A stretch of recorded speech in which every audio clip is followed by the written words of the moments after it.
So you have been looking for a place to rent. You finally found it. You're so excited. You were chosen. There was lots of people you were competing with, but you got the place. Oh my gosh, that's so great. Now is the time to sign the rental agreement. Do you really read it? What does it really say? What rights do you really have? We're going to talk about some of the basics on rental agreements because I think this is for a lot of us. It's like reading the warranty on your television. You know it exists, but do you spend any time with it? Likely not much. Lisa Mackie is our guest. She is a partner and lawyer at Alexander Holburn, and she's in Vancouver today. Hello there. Hello, Bruce. All right, give me the truth. How often do you think people actually read the rental agreements? Are they as Oh, bad good. as I think they are?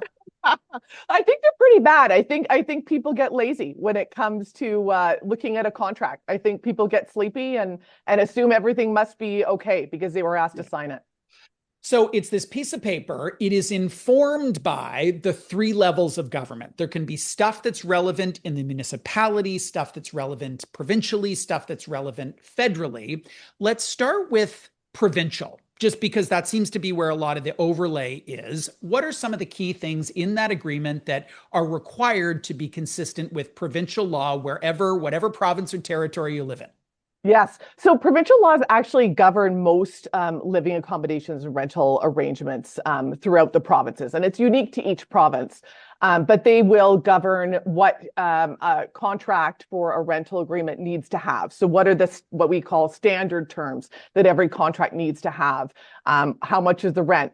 When is the rent due? How you can increase the rent? How you can regulate who's living in the property, whether pets are allowed, etc. So each province will have their own regulations governing what residential landlords can put into a lease. And then municipally, that seems to be where we hear about some of the, I don't know, quirkier things like you're allowed to sublet, you're allowed to Airbnb, you're not allowed to do those sorts of things. What's the mandate for the municipal restrictions or governance? Yeah, municipal restrictions or governance or depends on the municipality, and they can vary greatly. So they do impact how we can use our rental property. So if I'm a tenant and I want to run it on Airbnb for a short period of time while I'm on a luxury vacation, then potentially my own city will prevent me from doing that, regardless of whether or not my landlord is okay with that. Even on a more minute level, we have condos and stratas. So am I renting a living accommodation in a condo? They have their own bylaws and rules to govern by as well. So just layer upon layer upon layer. Yeah. And then federally, there is a context here. What role does federal law play in rental agreements, either like specifically in the document or the overlay that's not in the document, but it's still governed by federal law? Yeah. So again, most federal laws will sort of take a backseat to what the provinces actually do, and then some federal laws will supplement what the provinces don't have. So what comes to mind immediately for me are privacy protections with respect to renters. So we have federal privacy laws that govern most provinces and will protect a tenant in terms of what information a landlord can collect, use, disclose, dispose of. When a province doesn't have their own privacy laws in play for private sector landlords. So that's one example. What about human rights? So you've got Yes. two potential tenants, and the landlord says, I don't like you for something that would be inconsistent with the human rights legislation. How does that work? Absolutely. So the human rights laws I sort of affectionately refer to as the yeah, but law. Yeah, the law says I'm allowed to do this, but the human rights code and the human rights protections require landlords to go above and beyond that and prevent landlords from not renting to someone because of a protected characteristic, because of who they are, and prevents a discriminatory term from being included in a contract. Like no guide more and animal. more, we expect landlords to be asking for credit scores. They might ask for income verification. What things can they not ask for that they might like to ask for? Oh, goodness. Well, I've seen a lot of requests for employment references. And usually the excuse from a landlord on that is, well, we want to see if you're actually able to pay your rent in full and on time. Just because someone's a great or model employee doesn't make them a great renter. And so you can supplement that type of check with a credit check or some other way to evaluate whether someone can pay the rent. So that's one. Any university transcripts. I have seen some landlords ask for academic history of their renters. I know, which none of your business. So Yeah. it's amazing what some landlords will ask their tenants to provide when assessing whether or not to rent to them. So you've got the document in front of you. You can't look over the shoulders of every Canadian who is assessing that agreement. So Right. what would be a couple of pieces of advice that you would provide to say, just be sure you really, really look at these 2 to 3 things? Yeah. So the first things first. So as I mentioned at the front of our chat, the provinces do a great job of educating the public. What is required to be included in my leases?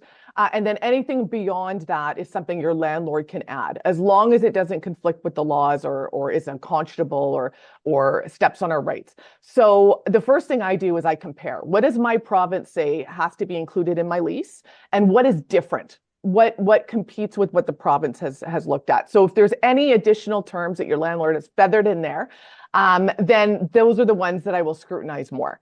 Another sort of red flag, if you cannot read your agreement, if it contains legal jargon or words I don't understand, or is written in a font size that is too small and I need a magnifying glass to read it, don't sign it. You need to understand exactly what you're signing.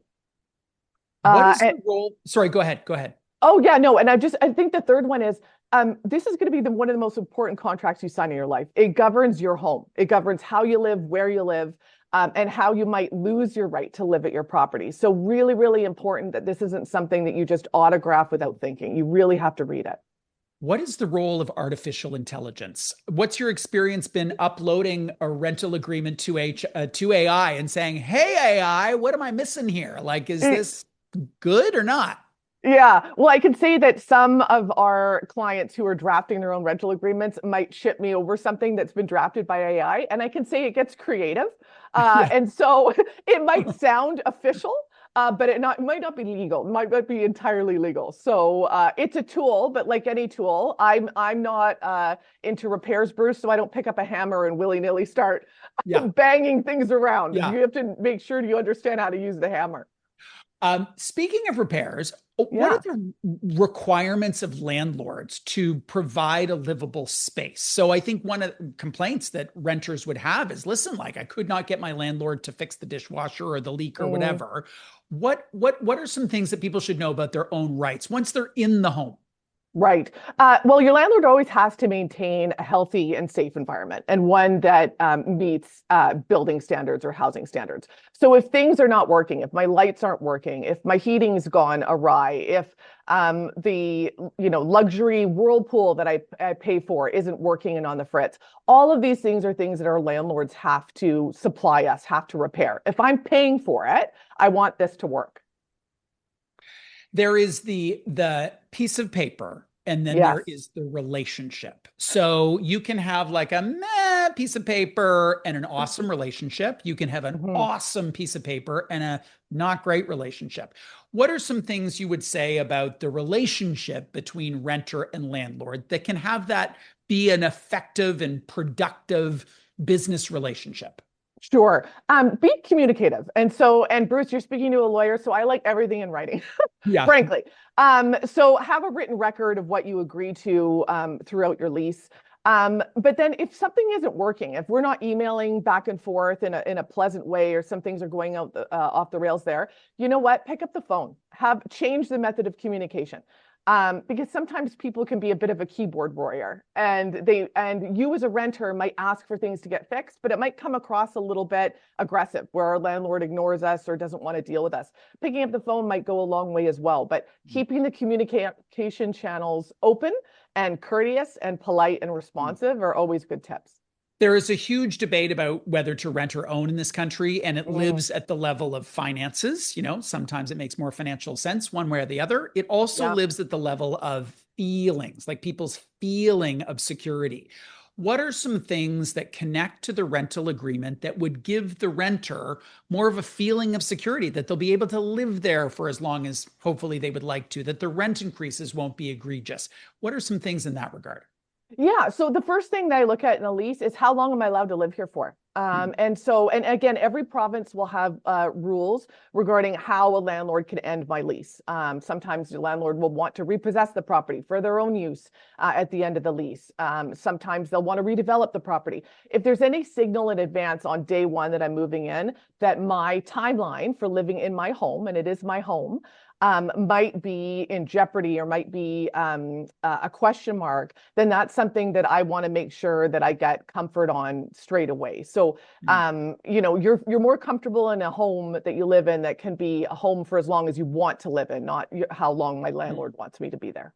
One last question. We live in the home, but it is in all likelihood surrounded by neighbors, either, Yes. in a house like a next door neighbor or in an apartment. There's someone above you, below you, beside you. What should people be thinking about in that regard as it relates to the agreement? Is the landlord required to deal with the cocaine production facility that is operating next door? Quite the entrepreneur. So, yes, your landlord's responsible to make sure that other residents in your multi-unit building aren't interfering with you significantly in how you use and enjoy your property. So they are responsible to go after tenants or other residents that are making life miserable in the building. But keep in mind that you don't live in a bubble either. So there's going to be some things when we live next to each other that might irk us a little bit. So noise transmission. Someone might have a dog and they bark occasionally. We might not be in a no smoking building and there might be drifting secondhand smoke. There's a lot of ways we can annoy one another. Try bringing in a piano if you're a piano player. Right. Depending on how good you are, that Or might being not being a do you a really favor. amazing baker when the neighbor's trying to lose weight. That's You just know, that's just cruel. infuriating. It's just mean. It's cruel. Yeah, Lisa, thank you so much for your context on this. I learned a ton. I appreciate it. my pleasure, Bruce. Thanks for having me. Lisa Mackie is a lawyer and partner. Her firm is Alexander Holburn. She joined us today from Vancouver to talk about rental agreements.